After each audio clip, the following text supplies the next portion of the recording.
بھارتی وزیر اعظم کا اشتعال انگیز بیان مسترد، علاقائی امن و استحکام کے لیے عالمی کوششیں کی جا رہی ہیں۔ بیان غلط معلومات، سیاسی موقع پرستی اور عالمی قانون کی صریحاً بے توقیری ہے۔ ترجمان دفتر خارجہ کے مطابق مودی کا بیان جارحیت کا جواز پیش کرنے کے لیے گمراہ کن داستانی گھڑنے کی عکاسی کرتا ہے۔ پاکستان مفاہمت، کشیدگی میں کمی، علاقائی استحکام کے ضروری اقدامات کے لیے پرعزم ہے۔ جنگ بندی کئی دوست ممالک کی سہولت کاری کے نتیجے میں حاصل ہوئی۔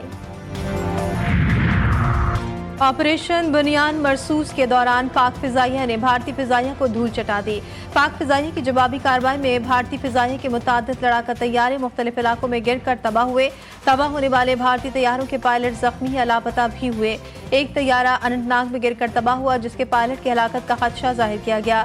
بھارتی فضائیہ کا دوسرا طیارہ پامپور یا پلوامہ کے علاقے میں گر کر تباہ ہوا، جس کے دونوں پائلٹ شدید زخمی حالت میں سری نگر اسپتال منتقل کیے گئے۔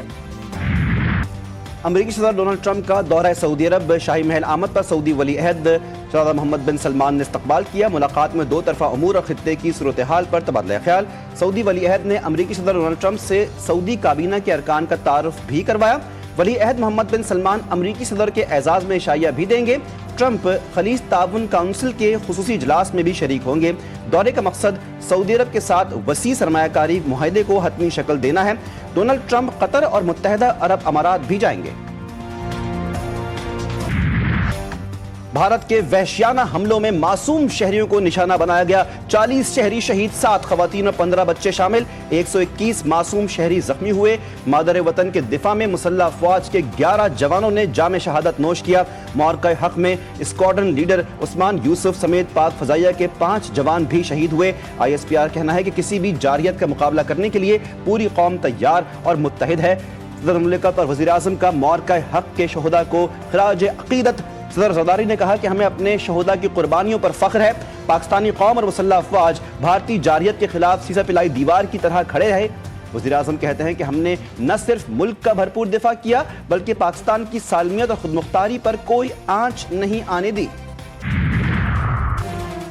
وزیر اعظم کا معرکہ حق میں شہید شہریوں کے ورثاء کو 1 کروڑ اور زخمیوں کو 10 سے 20 لاکھ روپے دینے کا اعلان۔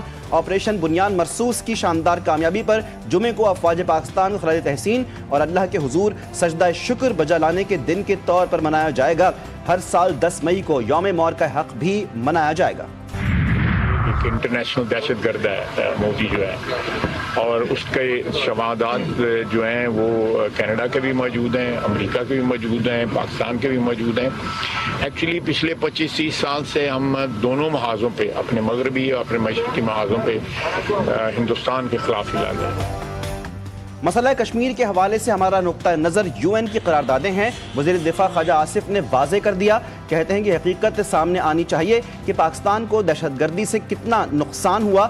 فیصلہ ہونا چاہیے کہ جو ہم پر دہشت گردی کا الزام لگایا جاتا ہے کیا اس میں کوئی صداقت ہے۔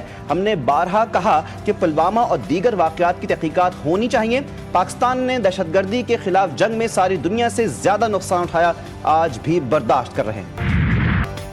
پاک بھارت حالیہ سیز فائر مختلف ممالک کی سفارتی کوششوں کا نتیجہ ہے۔